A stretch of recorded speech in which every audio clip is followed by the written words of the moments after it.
Stretch your wings, Sunan.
Be my eyes, Sunan.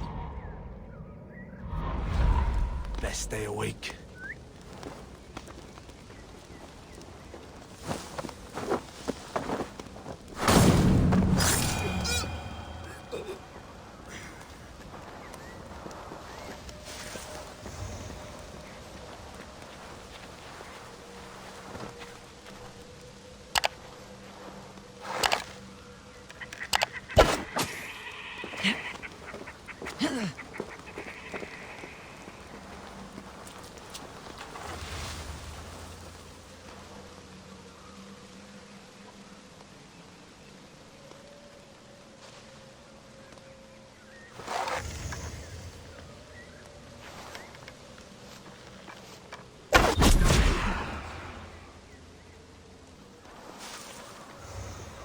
Chanting. It's faint, but I recognize Mordrin's voice.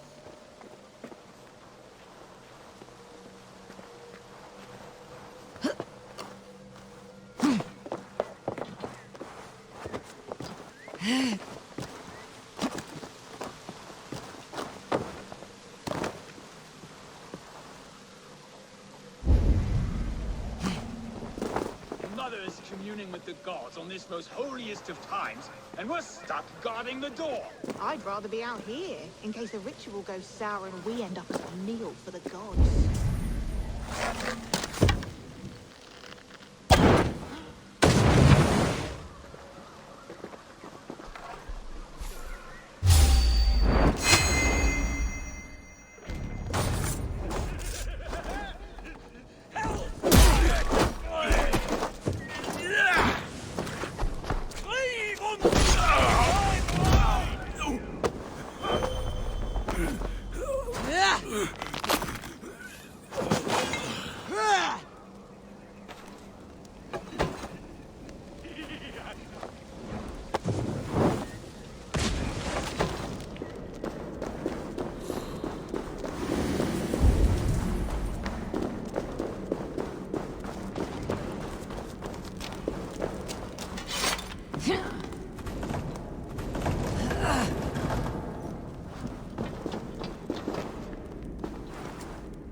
Sweat and blood, death and birth.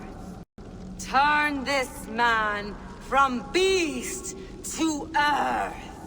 Modron, stay your blade or die at my hand. I should have known Kunan wouldn't have it in him to quarter you for the dogs. It's a cold bitch who throws her lover to the wolves for her own crimes. You understand so little. No matter.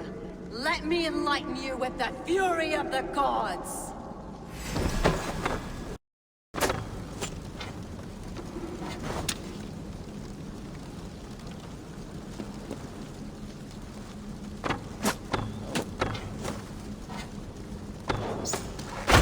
Take this! Return the soil!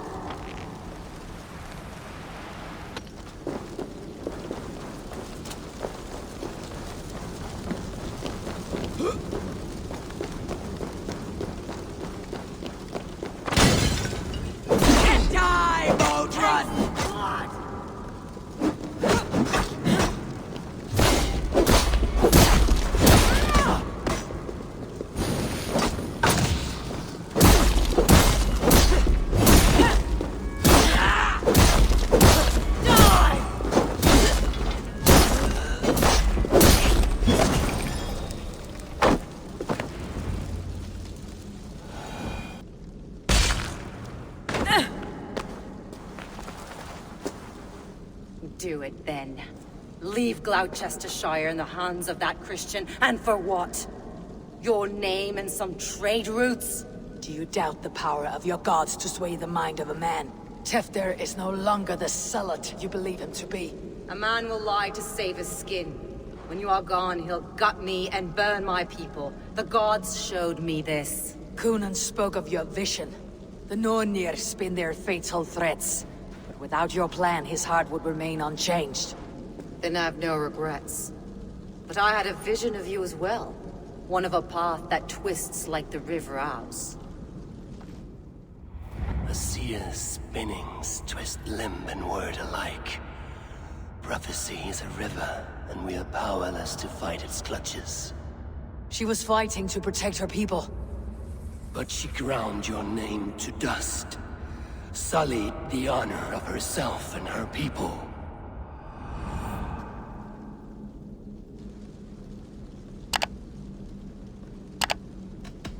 I cut my own path.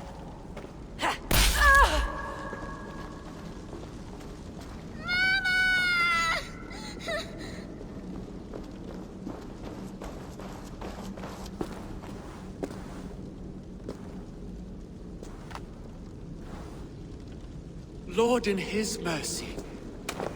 What sorcery happened here? The High Priestess Modron tried to kill you. Why? In God's name, I've done nothing to her. She feared the Church would use you as God's hammer, so she convinced Kunan to have you killed. Kunan and Modron conspired to bring about your end. Now both lie dead by my hand. Such a waste of life. The devil whispers into the ear of man. But we must ignore his voice. Modron had a vision of you wiping out the pagans. And Gwynedd is Cunan's bastard.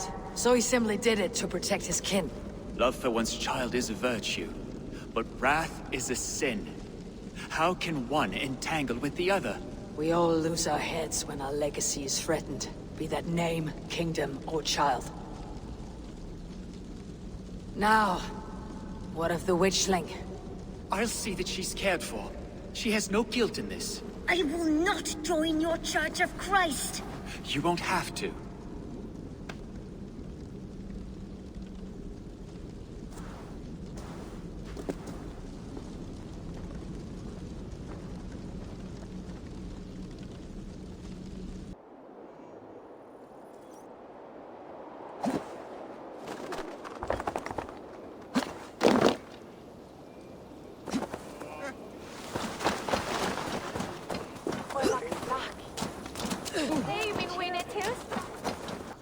Gunnar, it's good to see a face I trust. Even your frightful muck. I thought this could be our shared saga, but it's time to leave. We have spent naught but a drink together. Worry not, Eivor. You and I have many tales to tell yet. And our names ring out clear and with honor. Yeah, a tale. A tale of Gloucester. Beautiful land. Full of damned fools. Ha! I will drink to that. You have my thanks. Anything for you, old friend. Then let us say our farewells to this wicker king, and then be on our way home. Yes, Ranvi will be eager to meet Bridget. Bridget and Gunnar have already gone ahead. I should join them.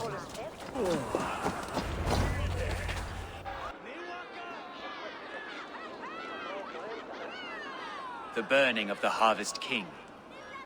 It is a momentous occasion for many here. Like the Christ, he sacrifices himself for his people, so that they may prosper. But this is an empty platter for your gods. Hungry bellies are known to retaliate. None can take Cunan's place, and to put his corpse in the pyre would be an insult. Christ turns his eyes from this ritual. But you condone it. I am to be Tevda of a united land. I can no longer turn my eye from anything. Tradition dictates the burning be overseen by the High Priestess. Modron is missed here. My hand has hindered this blow twice then. Then I will oversee, as is my right, my blood. I took Modron from you. You have every right to feud with my line. Once you're old enough to hold a sword. Mother saw your fate. The future will punish you greater than I ever could. Punishment or not, you will go into the future as Gloucestershire's ally. And someone I will never forget.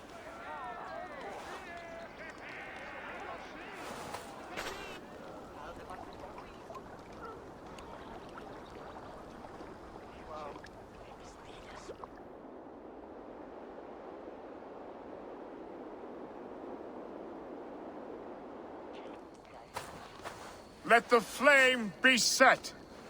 May the crop be abundant. Eivor, the honor is yours.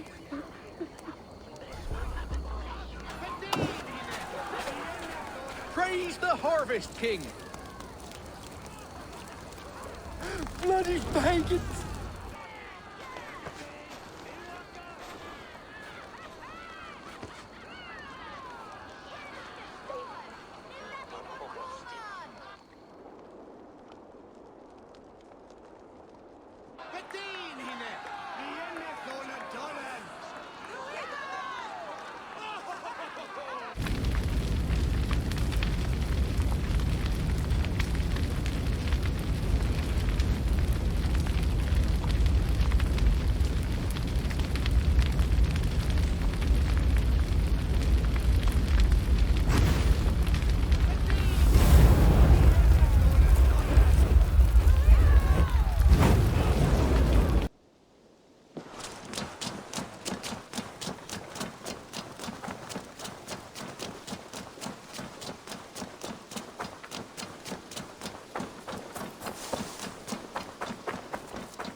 rubbish! You had discarded it!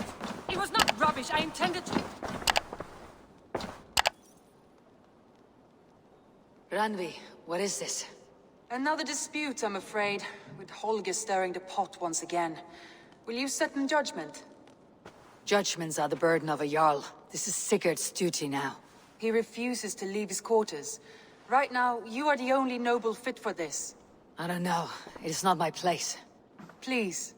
Only until Sigurd recovers his strength. All right. Once more. Gudrun, Holger, come forward. You'll state your cases and I'll hear you out and be as swift in my judgment as I am able. Gudrun, you may speak. I have been robbed, Eivor. My property defaced. 3 days ago, I discovered some of my sailcloth missing. I scoured the settlement in search of it. Passing Holger's home, there I see it. Boldly displayed and worse, defaced, with scrawls and silly stories upon it. Lies and slander! Holger, quiet. You're well acquainted with the rules of this trial. Now, Gudrun, what did you do upon discovering your sailcloth? I confronted him, demanding silver. For sil with Holger's inky scratching cannot be sold or bartered, can it? I ask only that I be paid for the property that was taken from me, yet he refuses. So Holger took something that belonged to you and defaced it. Now you wish to be paid for the item. Do I understand? That is right. Holger, what say you in your defense? Short days ago, I found a pile of mildew-stained detritus beneath the docks, and salvaged what I could. I wish to use it as a canvas, you see? As a conveyance for my latest works. The sailcloth was in such a state, and so obscured from view, I assumed it was refuse, abandoned goods. I see. My motives were honest, Eivor. Would a thief be so brazen as to display the fruits of his crime? Hardly. Yet here she claims I have robbed and defaced her property, when all I took was rubbish left by to rot. Nonsense. My only crime here is that I gave something ugly and decrepit a bold new life. I see. So you feel Gudrun disposed of something, and now unreasonably seeks its return. Exactly. Yes. All right. I have heard enough. I might have profited from that cloth. Holger has all but robbed me of a future boon. It was garbage. Yet now it's a part of something greater. If anything, I have increased its value. You ought to thank me. Oh, I will thank you with the back of my... Quiet. Let me speak.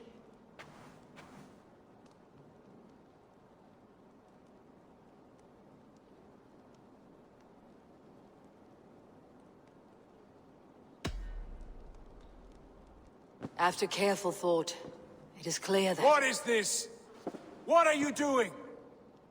Holger and Gudrun are at odds. I hope to find a resolution. That duty is mine alone, Eivor. You know this. Stand aside. You were not here, brother. Nor did I wish to bother you. A sallow excuse for such a bold defiance. I hope you enjoyed it. Are you finished singing, my dear Skald? My Jarl, as I was saying, Stop! Enough! I have heard more than enough to render my judgment. For as long as I've known you, Holger, you have spun words into lies. You weaken the minds of children, and delude the minds of men. I've shown you too many years of tolerance. And rather than exist in grateful meekness as Holger the liar, you sink lower. You become Holger the thief, robbing a woman of her livelihood, all in the name of your stupid stories. Sigurd, Jarl, no, that is not the... This is the consequence of your actions. You will pay Gudrun the value of 30 sailcloths. 30 times? Surely you jest. That would ruin me, Sigurd. Do I look like one to play pranks, Holger? Pay the fee, or be exiled. Great, Jarl. If I may, I seek only compensation for a single sailcloth. The rest is... 30 times! In silver! That is my judgment. Eivor, please. Does this not seem unfair? Sigurd, the punishment must fit the crime. Your judgment is cruel and unfair. Cruel and unfair? Oh, no. No, you have it backwards. I am the definition of what is fair and what is not.